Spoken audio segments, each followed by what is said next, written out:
नमस्ते बच्चों। आज हम हमारे पूरक पाठ्य पुस्तक अंतराल को शुरू करेंगे।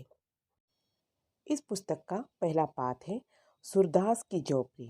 तो आज हम सूरदास की झोपड़ी पर विचार करेंगे। सबसे पहले इस कहानी की जो पात्र है उस पर हम प्रकाश डाल लेते हैं। कहानी के मुख्य पात्र है सूरदास, जो एक अंधा भिखारी है। उनके अलावा जो अन्य पात्र हैं, जगदर बेहरो, जो इस कहानी में खलनायक के रूप में प्रस्तुत किया है। सुभागी, जो बेहरो की पत्नी है। मितुआ, जो सूरदास का पुत्र है। तो आइए इस कहानी की जो संक्षिप्त परिचय है उस पर हम प्रकाश डालते हैं। सूरदास की झोपड़ी प्रेमचंद द्वारा लिखित उपन्यास रंगभूमि का एक अंश है। ये कहानी एक अंधे भिखारी सूरदास को केंद्र में रखकर लिखी गई है। सूरदास भिक्षा मांग मांग कर कुछ पैसे जमा किए हैं। उन पैसों से वो अपनी 3 अभिलाषा पूरी करना चाहता है। उनके वो 3 अभिलाषाएं इस प्रकार है। वो अपने जमा किए पैसों से पितरों का पिंडदान करना चाहते थे, अपने पुत्र मितुआ का विवाह करना चाहते हैं, गांव के लिए एक कुआं बनवाना चाहते हैं।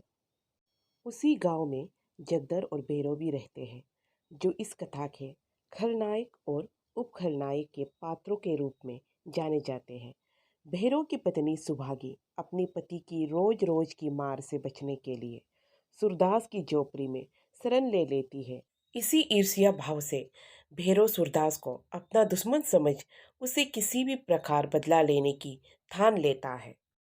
अब हम इस कहानी की जो सारांश है उस पर प्रकाश डालते हैं। कहानी का नायक अंधा सूरदास है। वह एक झोपड़ी में रहता था। एक रात 2 बजे उसकी झोपड़ी में आग लग गई। यह आग भैरव ने लगाई थी। आग लगने पर सूरदास दौड़ता चला आता है और चुपचाप ज्वाला के प्रकाश में खड़ा हो गया। आग बुझाने पूरा गांव इकट्ठा होता है। सभी आग बुझाने के तथा अपराधी का नाम सोचने का कार्य करते हैं, किंतु सूरदास की मनस्थिति उस समय निराशपूर्ण होती है।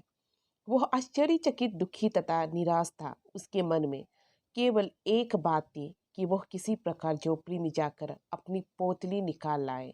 उसे अपनी सभी मनोकामनाएं पोतली के साथ जलती हुई नजर आ रही थी। थोड़ी देर में आग बुझ गई। लोग इस दुर्घटना पर आलोचनाएं करते हुए विदा हो गए। सन्नाटा छा गया, किंतु सूरदास वहीं पर बैठा हुआ था। उसे झोपड़ी के जल जाने का दुख ना था। दुख था तो उसे पोतली का था, जिसमें उसकी उम्र भर की कमाई थी। यही उसकी योजनाओं का आधार थी। उसने सोचा कि पोतली के साथ रुपये भी जल गए होंगे। उस पोतली में 500 से ऊपर रुपये थे। वह इन पैसों से पितरों को पिंड देना चाहता था, मितवा की शादी कर घर में बहू लाना चाहता था। आग बुझने के पश्चात सूरदास झोपड़ी में घुसा, पर अभी राख गर्म थी। उसने उसी जगह की राख को टटोलना शुरू किया जहाँ पोतली रखी थी। उसे तवा मिला, लोटा मिला, पर पोतली ना मिली। उसे अपनी बेबसी पर बहुत दुख हुआ। जगदर सूरदास की झोपड़ी जलाने के पीछे भैरव को जिम्मेदार समझकर भैरव के पास जाता है। वहाँ उसे पता चलता है कि सूरदास की झोपड़ी जलाने से पहले भैरव सूरदास की पोतली भी चुरा ली थी।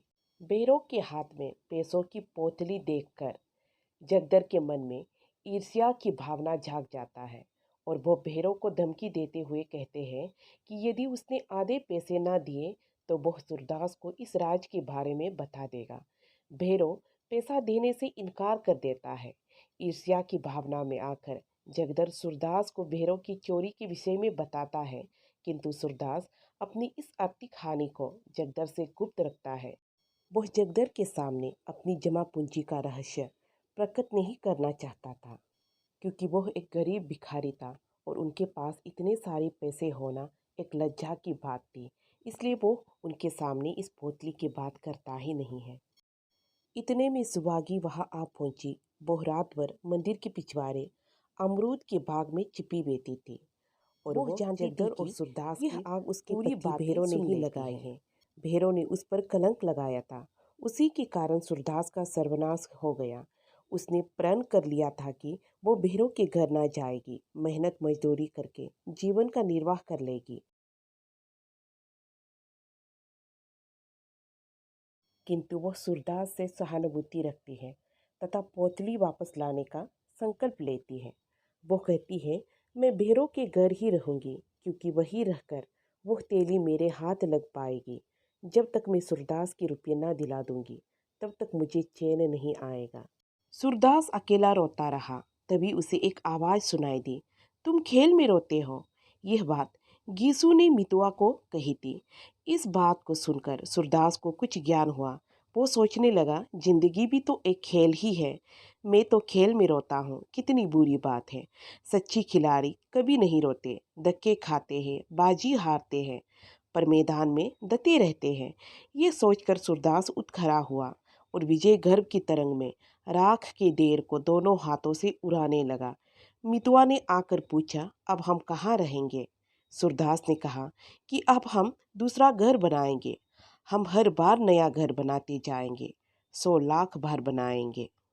सूरदास की मनोदशा बदल जाती है और एक खिलाड़ी की भांति उत्साह और आत्मविश्वास से भर जाता है, जो अगला खेल खेलने को तैयार होता है। सूरदास की हार ना मानने की प्रवृत्ति उसमें विजय गर्व का तरंग भर देती है। और इस प्रकार से यह कहानी का अंत हो जाता है। सूरदास की झोपड़ी कहानी व्यक्तिगत जीवन के लिए भी प्रेरणादायक है। किस प्रकार एक असहाय व्यक्ति भी अपने जीवन में उत्तम कार्य कर सकता है। सब कुछ खो जाने के बाद भी वह स्वयं से हार नहीं मानता, फिर से जीवन को जीने का दृढ़ संकल्प रखता है। वो जीवन को एक खेल की भांति लेता है, जिसमें हार जीत लगा रहती है। वह पुनः प्रयास करके सब कुछ हासिल करने पर विश्वास रखता है। प्रतिहिंसा या द्वेष भाव को अपने भीतर नहीं पालता। यही व्यक्ति के उत्तम जीवन का परिचय है।